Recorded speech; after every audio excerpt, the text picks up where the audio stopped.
இன்னைக்கு வீடியோவில் நம்ம என்ன பார்க்க போகிறோம் அப்படின்னா வந்து ஃபங்க்ஷன்ஸ் ஆஃப் ஆட்டிடியூட் பற்றி தான் பார்க்க போகிறோம். ஸோ ஃபங்க்ஷன்ஸ் அப்படின்றது வந்து பார்த்திங்கன்னா நம்ம டைப்ஸ்னு கூட சொல்லலாம். என்னென்ன வந்து ஆட்டிடியூட்னால நமக்கு வந்து ஒரு யூசஸ் இருக்குது அப்படின்றது கூட நம்ம பார்க்கலாம். ஸோ இதில் வந்து நம்ம 4 மேஜர் டைப்ஸ் பார்க்க போகிறோம். அதில் ஃபஸ்ட்டு வந்து அடாப்டிவ் ஃபங்க்ஷன். இதை வந்து நம்ம க்ரோத் ஃபங்க்ஷன் அப்படின்னு சொல்லலாம். Growth mind set. இப்போ நிறைய இடத்துல வந்து க்ரோத் மைண்ட் செட் அப்படின்னு சொல்லி நிறைய வீடியோஸ் பார்த்துருப்பீங்க. ஸோ அது வந்து என்ன அப்படின்னு பார்த்தீங்கன்னா, நம்மளோட அந்த ஆட்டிடியூட் வந்து எந்த மாதிரி இருக்குது அப்படின்னா, எதையுமே வந்து ஒரு பாசிட்டிவாக பார்க்குறது. இதுதான் வந்து அடாப்டிவ் ஃபங்க்ஷன். ஸோ இந்த அடாப்டிவ் ஃபங்க்ஷன் பொறுத்த வரைக்கும் ஒரு பாசிட்டிவ் மைண்ட் செட்னா நம்மளோட கெரியரில் நம்ம வந்து ஒரு பாசிட்டிவாக மூவ் ஆகும். நம்மளோட ஹெல்த் வந்து நல்லா ப்ராக்ரெசிவாக மூவ் ஆகும். பட் ரியாலிட்டி பார்த்திங்கன்னா அப்ஸ் அண்ட் டவுன்ஸ் இருக்கும். பட் இந்த பாசிட்டிவ் மைண்ட் செட்னால என்ன ஆகுனா, நமக்கு எமோஷன்ஸ் பாசிட்டிவ் ஆகும். பட் ஆனால் வந்து நம்மளால் ஓரளவுக்கு நம்ம இந்த நெகட்டிவ் ரியாலிட்டியிலேருந்து நம்ம இந்த பாசிட்டிவிட்டி கொஞ்சம் லிஃப்ட் பண்ணணும். பட் ஆனால் இது வந்து நம்ம கவனிக்க வேண்டிய விஷயம் என்னென்னா, ஓவராக நம்ம வந்து பாசிட்டிவிட்டியை ரிலை பண்ணக்கூடாது. ஆனால் இப்போ இருக்கிற இந்த மாடர்ன் எரால வந்து நிறைய புக்ஸ் வந்து அதை ப்ரமோட் பண்ணுது. பட் சில இப்போ வந்து ரியலைசேஷன் வர ஆரம்பிச்சிருச்சு. இந்த பாசிட்டிவிட்டி வந்து என்னென்னா நமக்கு வேணும். பட் ஆனால் அதே வந்து ஓவராக நம்ம வந்து பாசிட்டிவிட்டியை வந்து ரிலை பண்ணக்கூடாது. ஏன்னா ரியாலிட்டி வந்து ரொம்ப லோஸ் அண்ட் அப்ஸ் வந்து ஆனது. நமக்கு வந்து லோ ரொம்ப வரும்போது நம்ம நெகட்டிவே இல்லை அப்படின்னு டினை பண்ண ஆரம்பிச்சிட்டோம்னா அது ரொம்ப ரொம்ப கஷ்டமான விஷயம். ரியாலிட்டியை விட்டு நம்ம கேப் ஆகிறோம் அப்படின்றது ரொம்ப ரொம்ப முக்கியம். ரொம்ப முக்கியமான விஷயம் நம்ம கவனிக்க வேண்டியது. ஸோ செகண்ட் ஒன் வந்து நாலேஜ் ஃபங்க்ஷன். இதை வந்து லேர்னிங் மைண்ட் செட் அப்படின்வோம். நமக்கு வந்து எப்படி இருக்கணும்னா, ஆட்டிடியூட் எதையுமே வந்து ஒரு க்யூரியஸாக பார்க்கணும். நம்ம க்யூரியஸாக பார்க்க என்ன ஆகுனா நமக்கு லேர்னிங் வந்து டெவலப் ஆகும். இதோட ஆப்போசிட்டிவ் என்னென்னா க்ளோஸ்டு மைண்ட் செட். இந்த க்ளோஸ்டு மைண்ட் செட்டில் வந்து அரகன்சி இருக்கும். நமக்கு என்ன எல்லாமே தெரியும், இதுதானே இது ஒரு விஷயமா அப்படின்ற மாதிரி இருக்கிற மைண்ட் செட்டு. ஓகே, இதுதானே எனக்கு தெரியுமே அப்படி இருக்கும்போது நம்ம வந்து ஒரு புது விஷயம் வரும்போது அதை நம்ம வந்து ஃபுல்லாக எக்ஸ்ப்ளோர் பண்ண மாட்டோம். அதை வந்து இருக்கிற வந்து விஷயத்தை நம்ம லேர்ன் பண்ணுறதுக்கு நம்மளோட அந்த ஆட்டிடியூடே ஒரு தடையாக இருக்கும். ஸோ அடுத்தது வந்து வேல்யூ எக்ஸ்ப்ரெஷன் ஃபங்க்ஷன்.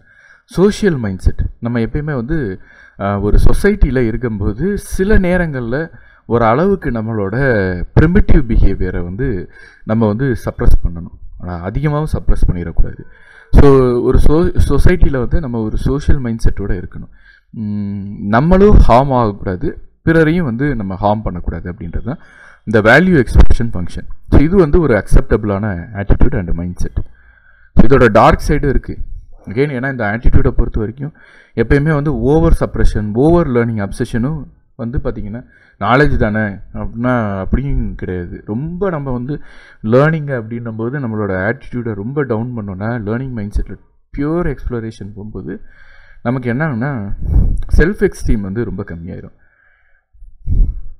நம்மளை பற்றி நம்ம வந்து ஒரு அசஸ்மெண்ட் வந்து அந்தளவுக்கு இருக்காது. நம்மளை வந்து நம்ம ஹம்பிளாக ரொம்ப ஹியூமிலிட்டி ஆகிடுவோம். ஸோ அதுவும் வந்து இந்த மாடர்ன் சொசைட்டியில் பொறுத்த வரைக்கும் ஃபிட் ஆகாது. சில இடங்களில் நம்ம வந்து ஈகோ வந்து நம்ம டிஃபென்ஸ் பண்ணி தான் ஆகணும். ஸோ அடுத்த மைண்ட் செட் என்னென்னா ஈகோ டிஃபென்ஸ் மைண்ட் செட். நம்மளை பற்றி நம்மளோட செல்ஃப் எஸ்டீம் வந்து கொஞ்சம் இருக்கணும். ஆனால் அதே இது ரொம்ப அரகன்ட் டைம் ஆகிடக்கூடாது.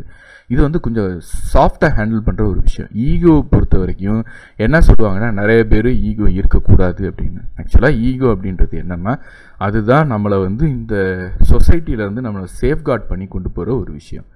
இப்போ நம்மளை பார்த்து ஒருத்தவங்க வந்து நம்மளோட டேலண்ட் என்னன்னு நமக்கு தெரியும். பட் ஆனால் அவங்க நம்மளை வந்து காயப்படுத்துறதுக்காகவே, நம்மளை வந்து டவுன் பண்ணுறதுக்காகவே சில விஷயங்களை சொல்லுவாங்க. நீங்கள் இதுக்கு வந்து சரியில்லை, இதுக்கு வந்து நீ ஒர்த்லெஸ் அப்படின்னு. நம்ம வந்து நம்மளோட பிரெயின் வந்து நம்ம வந்து அதை அக்செப்ட் பண்ணிட்டோம் அப்படின்னா நம்மளோட செல்ஃப் எஸ்டீம் கம்மியாயிரும். நம்ம அதை செய்யறதுக்கு யோசிப்போம்.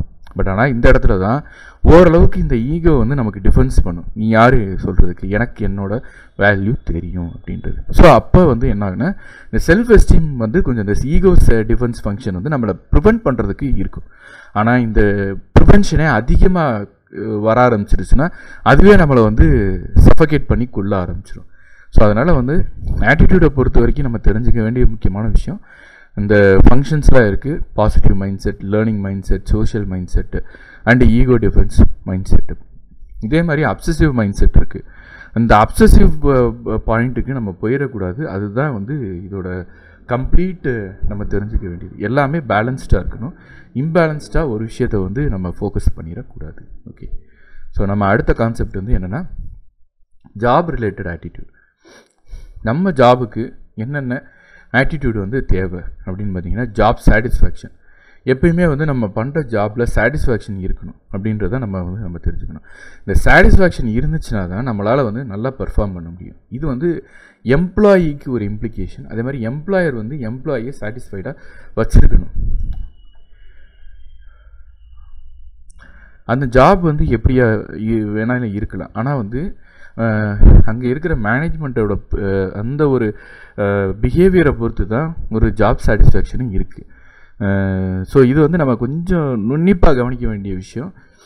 ஸோ அது நம்ம வந்து என்னென்னா ஜாப் சாட்டிஸ்ஃபேக்ஷன் அப்படின்றது நம்ம ஜாப்னால தான் சாட்டிஸ்ஃபேக்ஷன் அப்படி பார்த்தா இப்போ என்னென்னா சில பேர் வந்து ரைட்டிங் ஜாப் ரொம்ப பிடிக்கும் அப்படின்வாங்க, ஆனால் சில பேருக்கு ரைட்டிங்கே பிடிக்காது. ஸோ இப்போ இதில் வந்து யாருக்கு ஜாப் சாட்டிஸ்ஃபைடாக இருப்பாங்கன்னா அந்த ரைட்டிங் பிடிச்சவங்களுக்கு தான் சாட்டிஸ்ஃபைடாக இருப்பாங்க.